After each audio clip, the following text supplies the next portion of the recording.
Marshall's Bazaar, episode 8.1, cut, and first take one. Hello, people of the universe, and welcome to another episode of Marshall's Bazaar, starring me, Marshall Brown. Now let's get things started. We are out in the big room again. The sound is bouncing off of the walls. There is no filtration, but there is great reason for that. I'm talking about something I've always wanted to talk about, the future of the video games industry. But I can't just talk about this by myself. This is a conversation that is meant to be had with fellow gamers, and I have brought fellow gamers with me tonight. We will be having a 6-person conversation about this hot topic with pretty much anything that we can think of as an idea being thrown onto the table. It's opinionated, but at the same time, it is made with experience, trust, and love. Let's introduce the panelists. First, we have Dustin Ryerson. Yes. And then we have Kyle. What's up? We got Harrison. Of course. We got Peter. What's going on? And we've got Daniel. So, let's get things started, shall we? We are talking about the future of the video games industry. I'm going to pose this as a roundtable question. Everybody just go, in a circle when I ask you this. So first, I want to know, what is the first video game you ever played? Go. Need for Speed. Which one? Hot Pursuit 3. Cool. Mario for Super Nintendo. Mario World, I assume? I think so. Cool. Pokemon Snap. Pokemon Snap on... No introduction needed. Of course. Did you get Mew? Oh, yeah. Awesome. Many times. Peter? Hey, you Pikachu. That's another spin-off N64 Pokemon game. You crazy kids. My first was Duke Nukem 3D on PC. Now, we got ourselves a real down-home homegrown right here.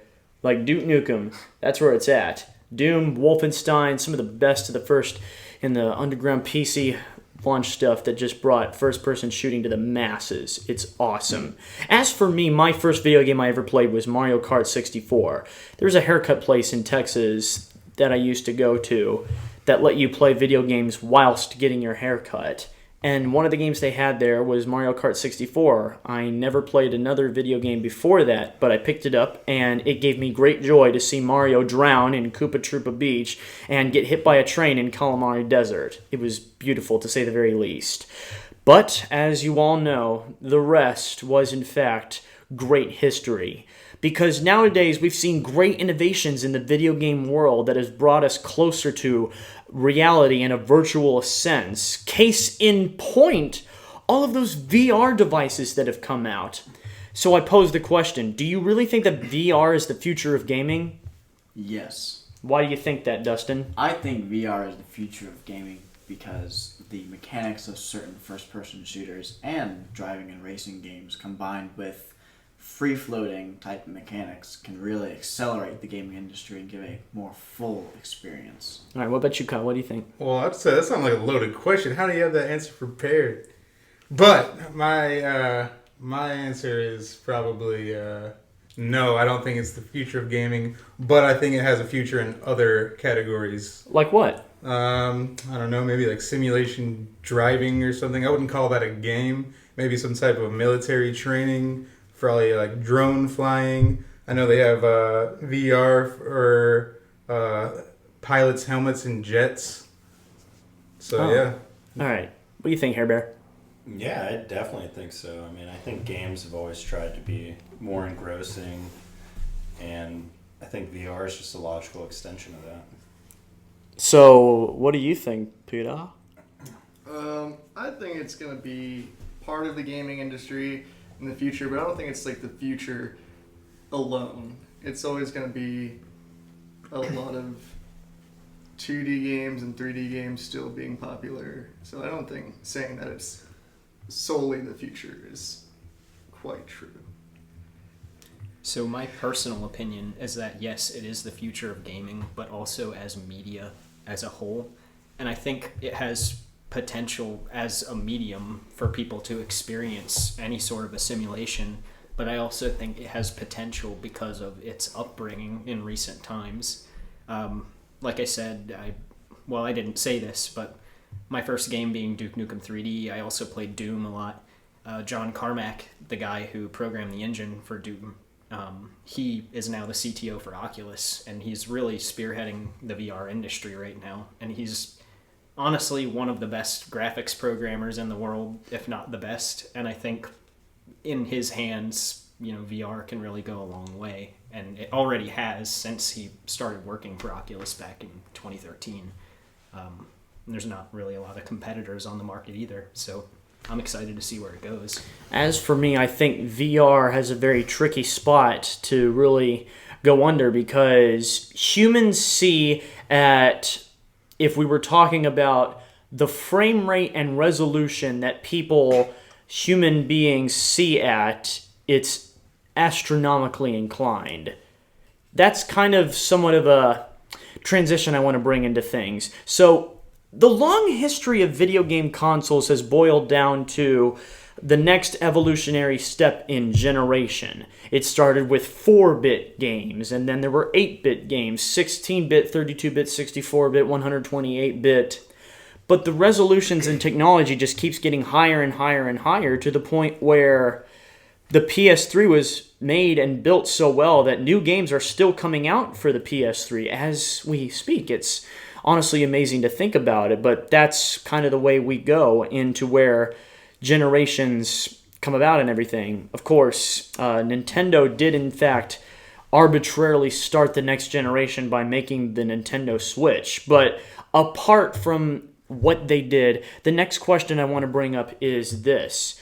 What do you think the next generation of video game consoles / PC hardware will look like? What do you think it'll introduce to the long string of the masses? I think something that all of us want to see as far as MMO players is we'd like to see multiplayer games with higher player count. For example, we saw with the release of the PS4 and the remaster version of Battlefield 4, we saw 32 individual players versus 32 individual players.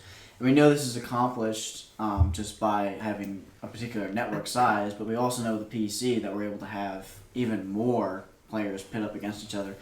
And I think with the release of Battlefront and other sort of wide-scale first-person shooters, including aircraft, tanks, destroyers, battleships, all sorts of things, I think players would really like to appreciate a higher player count along with game content. You're up, Kyle. I mean, as far as the next generation of PCs and gaming consoles, I think PCs will always tend to be a step ahead. That's how consoles can produce their product at such an affordable price point. But, I mean, it'll just continue to grow like it does. We're starting to reach a point where processors are starting to reach a limit, I think. So, who knows? Yeah, I mean, I think like we were saying about VR, I think the whole next generation of consoles will come prepackaged with VR. There's no doubt about it. It's going to be, I think, the main feature in the way that like the PS5 and, Xbox One, 2, whatever you can call that. I think it's going to be one of their primary selling points. For me, I think there's going to be quite a little bit of time where people are going to look back at some of the old styles, like when games first came out, like going to MMOs and everything, and they need to like take those elements back because so far most MMO games haven't been doing so well, and a lot of the PC community, big games on and MMOs just need to look back on the roots and find an element that'll kind of make them succeed, because where it's at right now, just upgrading to new hardware, it's just they need to find a better game design. I think it takes more with working on that. So the limiting factor here is pretty much 100% hardware. Like all the mathematics, all the software has already been established to get like lifelike simulation. The only reason we can't get it exactly right is because we don't have enough hardware power. And that's why I feel like VR really does need to be the next step, because if people want that next extension of lifelike simulation, that's the only place it can go. Like, I feel like Sony and Microsoft, if they really want to spice things up for their customers, like, they have to do something like that. Like Harry was saying, like, they really need to spice things up by including a new medium to experience the game. But that's also why I feel like the indie game scene is doing so well right now, because they're spicing up the industry in a totally different way with niche titles that fulfill like some kind of a puzzle solving strategy for the player. It's not like a first person shooter like everything else out there right now. It really is all about fulfilling a niche, in my opinion, at this moment in time. So for hardware, they need to do something different. For software, make more games that are more interesting.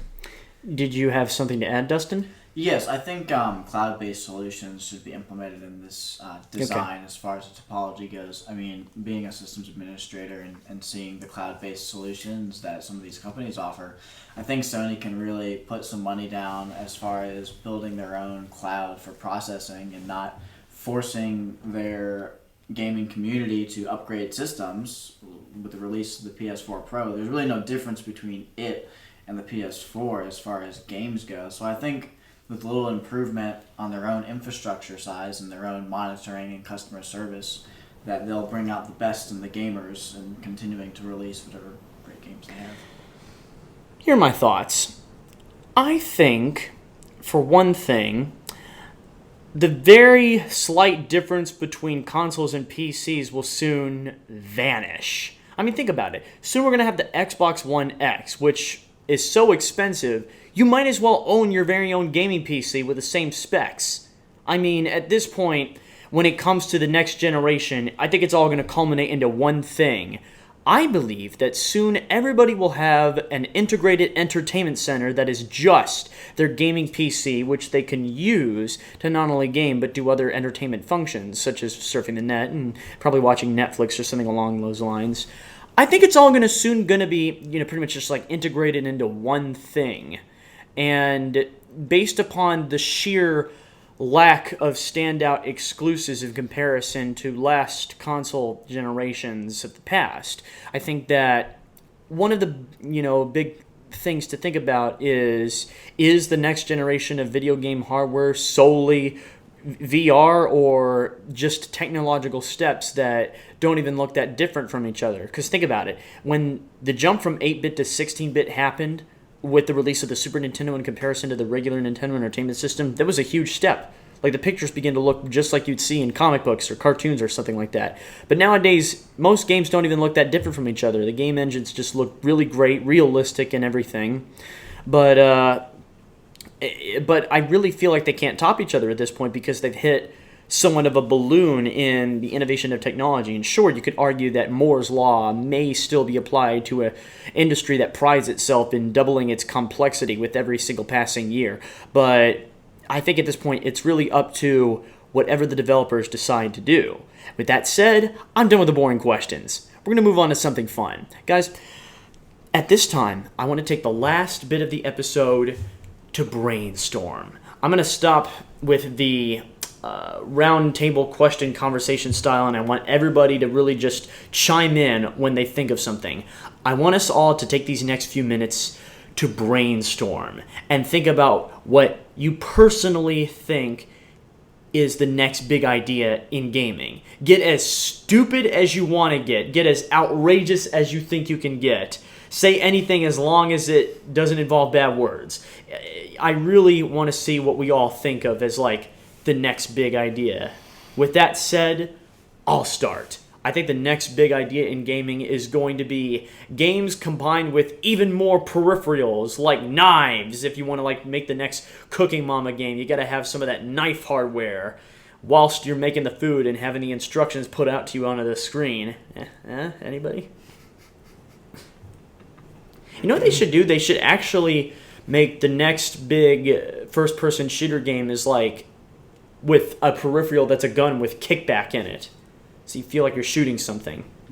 That would be awesome. I think a Force Unleashed 3 with virtual reality and a attachment lightsaber would be fantastic. Okay, but if we all had realistic lightsabers, we'd cut each other's hands off. You better talk to Disney. I think the next thing is probably gonna be like some kind of chair, something small. Like people buy massage chairs, like, and I just saw the other day in like the mall they have these chairs set up like where they put on the VR headsets just to show the gimmick for the VR, but they also have the chairs that move and stuff. Like specifically in the mall, you have to pay like some fee, and that's why you also get the chair experience. But I think that will probably come to be something that could potentially be something that people buy. I think it's all gonna go into like.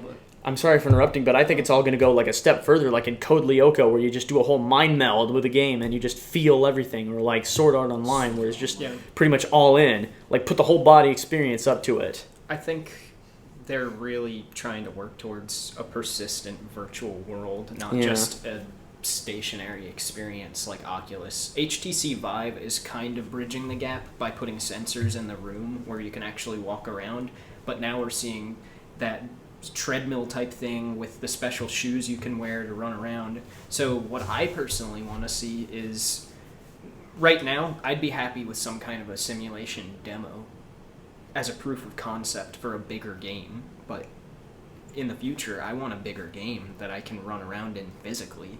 You know, that's the experience for me, feeling like I'm actually doing something rather than, exercising my thumbs with a controller. Right. I think that'll be just one out of many options. I think if we want to come up with even more crazy peripherals or game ideas, what if there's like a fighting game where you actually, do the whole fight moves and stuff? They tried to do that all the time with like the Sega Activator and the Kinect, but it just failed miserably. But they got to make it even more intense, and they got to make the technology cheaper so that more people would adopt it. That could apply to any new idea when it comes to technology and gaming in general. I think it's only a matter of time till somebody does a demo like that. You can program the Kinect. You might be able to pair it with a VR device, so maybe it's not too far away. What do you think, Harry? Well, like you were talking about, like a cooking game where you would need some kind of physical knife or something like that, and then like a treadmill that you would be walking on. I think that it's going to be more like you'll have like kind of like a toolbox of objects that will simulate the things that you're doing in the VR headset, because there's no actual reason for them to look like their counterparts in the game.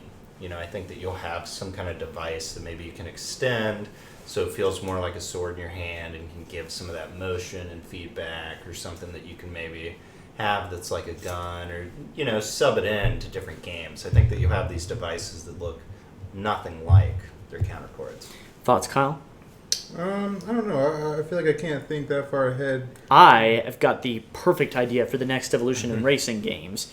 A peripheral-based computer system that you attach to the car windows of your very own car. And it basically puts the pictures of the game world around you in your own car whilst you're racing in it. And you can just attach it to your own car and you just race around it in the wheel and stuff like go in the parking lot or wherever your car is. You put like a bunch of TVs on your windows and then a gaming PC in your trunk, and you just hop to it. It really seems like it'd only be possible with a self-driving car. It's the only safe way to do that. Right, but like the car would still be in place, but like you'd get input from the motion of the wheel and the pedals and stuff. But imagine how much more fun it would be if you're actually driving around in a car. IRL, yeah. Yeah. With just like a bunch of graphics put on top of like the real world with AR and stuff. I can see them doing it with like the self-driving cars, like mapping where you drove, and then like you get home, park, and then you can turn on the simulation and like you start racing. Or that, I could see this as like a selling point for people who hate their trip to work or something. They just put better scenery on the windows while they're self-driving to work. Yeah, like you could see like a couple of bunny videos. rabbits hopping across on the grass while you're driving by. Actually, if they could just put a bunch of graphics covering up our vision into anything, they could pretty much make the best driving games, the best dating sims. Like you could do like Pokemon Go, but like actually. Yeah. Yeah, I definitely think they were onto something with Ingress. They were onto something with Pokemon Go. That's another big step. I just hope they don't. I just hope the U.S. government doesn't like gamify everything to the point where everything's based upon the microtransactions or something like that. Yeah, I think that people are pretty aware of that. I think it's moving towards more of a subscription model. Right, I right. think that's kind of how Sony and Microsoft will pull off something like what you're talking about.